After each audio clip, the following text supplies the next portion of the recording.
Hello, I'm reading to you tonight from my newest book, Where It Goes. Where It Goes came out last year. It's available on Amazon.com and on MartinaNewberry.com. The first poem I'll read is the title poem from the book, Where It Goes. Where does it go, all that living? It was real when you lived it. Then it felt like parakeet pecks on your lips. Then tiny spots you could see when you wiped your mouth on a white napkin. The specks were proof of life. The feathers in the cage were proof of nothing. You ask everyone, where did it go? They like to think you're drunk again, so they can smile at the horror of your question. It's horrible to be human, huh, kiddo? Horrible to know what you've done wrong and to know that you can't fix it. Mad dogs don't know these things. Humans do. Where does it go, all that living? You close your eyes for a nap, open them, and your passion is wilted like a picked wildflower. Tragic. Oh, tragic. So what now? Your rhythms are poverty-stricken, last grains of rice on a paper plate. You've got death in your sneakers and your ears ring with the sounds of no one saying anything anymore.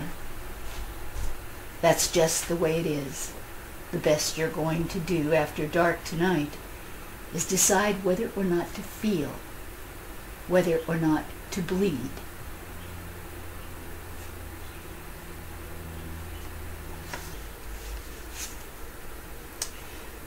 The second poem I'm going to read tonight is called Lullaby.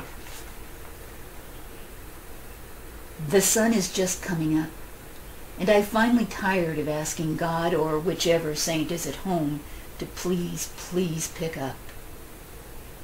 I've gotten myself through most of the night by trying to recall all the words to Felix the cat, the wonderful, wonderful cat.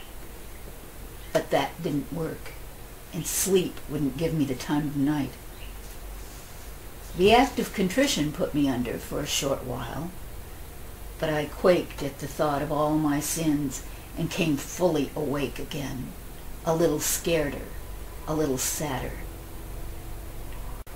I went through the list of all the things I want. Can we remove ourselves from wanting when it's the thing we are born to do?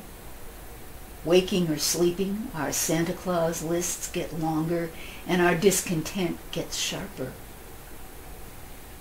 I tried to remember everyone I'd ever slept with, and which of them remembered to say thank you as they put their clothes back on and left early. That was not a very long laundry list. Doesn't matter. The mountains surrounding this desert are waking bluely.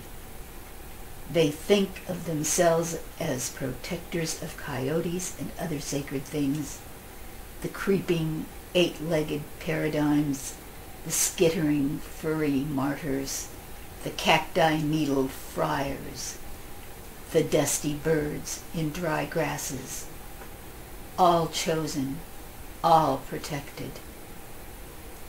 It is vicious out there in the sand, vicious and ancient and awful. And the ignorant wind polishes everything it touches, which is just about everything. Well, I've made the decision to get up. Not much point in lying flat on my back, trying to link myself with my soul. It's a funny thing about not sleeping. It's not just getting used to it that harbors something vague and mean to you.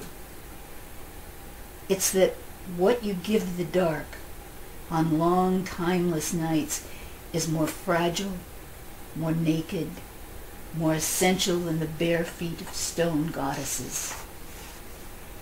What you give up into the dark is shrouded in longing and Lemuria, the shrub and hedge of things, of everything you ever were or thought you might be.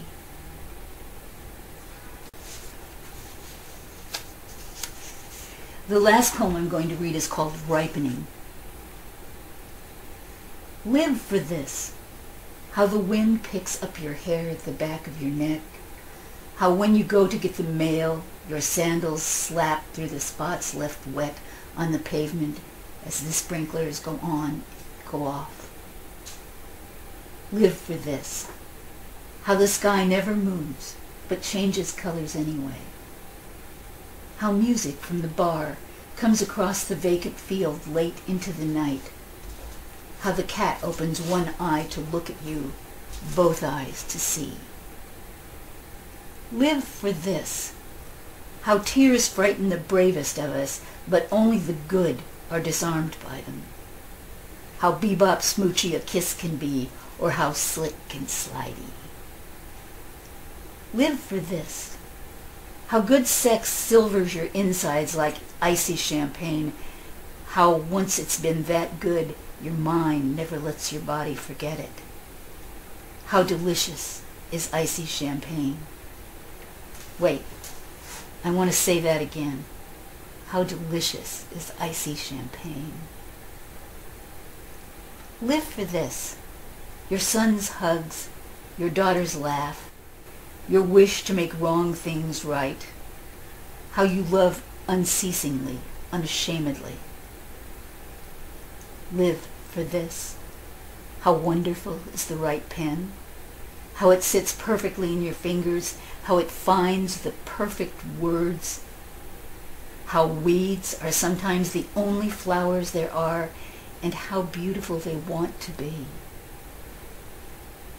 Live for this, how passion is so seldom a justification, how often it is a reason, how desire is ageless, primitive, brave, how the jasmine bloom stays shoulder to shoulder with its leaves, barely venturing outside them.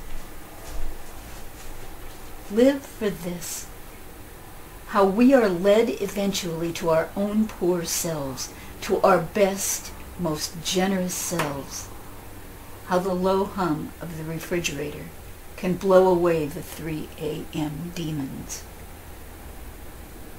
How impossibly beautiful is reading in bed at night and waking to the sun heating your hand still holding the book.